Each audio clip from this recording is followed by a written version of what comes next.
buying the most expensive organic salmon kibble, ordering 3 different orthopedic memory foam beds, and grinding away at a busy office job to afford top-tier vet care, only for your dog to walk right past you and curl up at the feet of the person in the house who barely looks up from their book. It feels like a quiet betrayal. We naturally assume that the person who pays the bills, provides the food, and fills the toy basket will automatically win the dog's heart. But in the canine brain, devotion cannot be bought, and love is not a transaction. If you believe that feeding a dog creates their primary emotional bond, canine cognitive science proves otherwise. MRI studies conducted on awake, conscious dogs reveal that when a dog smells their primary human, the reward center of their brain, the caudate nucleus, lights up far more intensely than when they smell high-value treats or food. Evolutionary history shows us that while food guarantees survival, emotional synchronization guarantees safety. In a wild pack, dogs didn't bond most deeply with the hunter who brought back the prey. They bonded with the leader who maintained structural stability, predicted danger, and kept the group's collective heart rate low. To understand how a dog picks their absolute favorite person, you have to look at how they perceive energy. Dogs do not process human love through grand gestures or loud declarations. They process love through emotional calibration.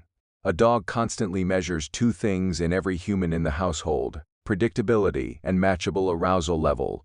If you are someone who comes home from a long, stressful workday carrying elevated cortisol levels and immediately bursts through the door with high-pitched explosive energy, you might think you are showing love.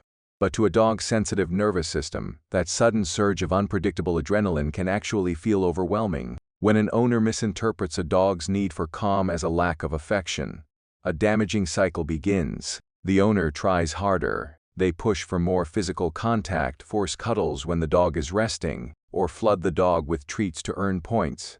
In response, the dog subtly retreats, seeking out the household member who offers quiet, predictable space.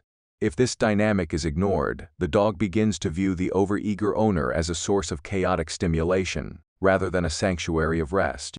Imagine a classic household dynamic. A dedicated corporate worker leaves for the office early, comes home late, and tries to compress 12 hours of missed affection into 20 minutes of frantic playtime. Meanwhile, another family member sits quietly on the couch every afternoon working on a laptop, rarely initiating contact, but offering a completely stable, low-stress environment. When the dog decides where to rest for the night, they choose the person on the couch. Not because they dislike the hard-working provider, but because the person on the couch represents passive security. Your dog's brain possesses a specialized region in the temporal cortex dedicated exclusively to processing faces. But their true supersense is their ability to read microfluctuations in human biology. A dog can detect subtle shifts in your heart rate, skin temperature, and breathing cadence from across the room. This is why the window of social alignment is so profound. While the early socialization period between 8 and 16 weeks plays a massive role in shaping a dog's general comfort around humans, their choice of a favorite person is continuously updated throughout their adult life based on sustained, low-stress presence. It is built in the silent moments. It is forged when a human sits near them without demanding eye contact, without grabbing at their paws, and without requiring them to perform for affection. Most dog owners commit 3 critical mistakes that unknowingly erode this bond. First, they mistake high arousal and frantic tail wagging for deep love, forcing hyperactive interactions when the dog actually needs emotional grounding. Second, they invade the dog's resting space, interrupting deep sleep cycles to demand affection. And third, they attempt to bribe their way out of a tense moment with food, teaching the dog that the owner is merely a dispenser of resources rather than a trusted leader. Here is the quiet realization that changes everything.